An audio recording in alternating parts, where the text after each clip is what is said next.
চলে যেতে চাই গাজীপুরে, যুক্ত হচ্ছেন রফিকুল ইসলাম খান এবং একই সাথে ইলিশের খবর জানাতে পটুয়াখালী থেকে যুক্ত হচ্ছেন আরেক সহকর্মী এম কে রানা। আমরা শুরুতে গাজীপুরে চলে যেতে চাই। রফিক, যদি জানান গাজীপুরের বাজারগুলোতে শাকসবজির সরবরাহ কেমন দেখছেন এবং সেখানে সেগুলোর দাম কেমন দেখছেন, যেহেতু এই সিজনে আসলে শাকসবজিগুলো একেবারে শেষের দিকে চলে গেছে বাজারে, সেটির দাম কেমন দেখছেন, সরবরাহই বা কেমন দেখছেন?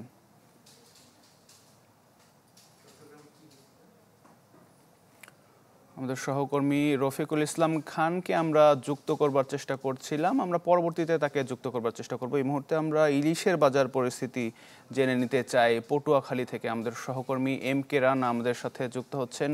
রানা, কি পরিমাণ ইলিশ এখন ধরা পড়ছে ঘাটে, যদি থাকেন জানাবেন, সেখানে দাম কেমন দেখছেন আপনি? হ্যাঁ, আপনাকে জানিয়ে রাখি, আসলে ইলিশের মৌসুম হওয়া সত্ত্বেও আবহাওয়া কিন্তু বৈরী হওয়ার কারণে কিন্তু আসলে সাগরে যেতে পারছে না জেলেরা, ফলে কিন্তু ইলিশ আহরণ অনেকটাই স্থবির অবস্থানে হয়ে পড়েছে।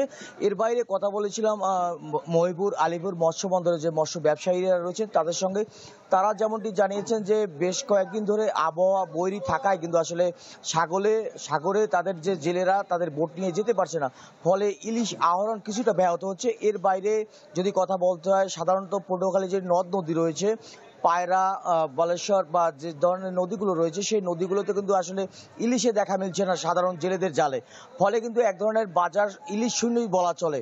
আমি সকাল থেকে রয়েছি পটুয়াখালীর নিউ মার্কেট পাইকারি যে বাজার রয়েছে, সেখানে সকাল থেকে এখন পর্যন্ত কিন্তু কোনো বাজারে কোনো ইলিশে দেখা পাওয়া যাচ্ছে না, ফলে কিন্তু এক ধরনের ইলিশের ঘাটতি রয়েছে। এর বাইরে ব্যবসায়ীরা যেমনটি বলেছিলেন যে পরিমাণ ইলিশ ধরা পড়ছে সাগরে, সেটা কিন্তু সরাসরি যোগাযোগ ব্যবস্থা ভালো হওয়ায় কিন্তু দেশের বিভিন্ন জায়গার কিন্তু দেশের সাথে সরাসরি যোগাযোগ ব্যবস্থা ভালো হওয়ায় কিন্তু সরাসরি সেখানে চলে যাচ্ছে, ফলে কিন্তু পটুয়াখালীর বাজারে ইলিশের দেখা পাওয়া যাচ্ছে না। আর যাও পাওয়া যাচ্ছে তাও কিন্তু সাধারণ ক্রেতাদের হাতের নাগালের বাইরে। এর বাইরে পটুয়াখালীতে যে দামে বিক্রি হচ্ছে সেটা হচ্ছে 1 কেজির উপরে যে ইলিশটি রয়েছে সেটা কিন্তু 2200 থেকে 2300 টাকায় বিক্রি হচ্ছে।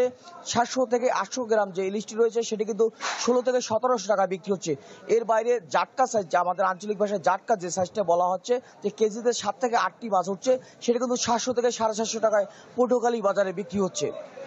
এছাড়া স্থানীয় যে ব্যবসায়ী রয়েছে তাদের সঙ্গে কথা বলেছিলাম, আসলে পটুয়াখালীর নদ নদীতে আসলে মাছ না পড়ায় না, কিন্তু আসলে সাগরের প্রতি কিন্তু আসলে নির্ভরশীল হয়ে পড়তে হচ্ছে, ফলে কিন্তু আসলে পটুয়াখালীর বাজারে সাধারণত ইলিশের দেখা পাওয়া যাচ্ছে না।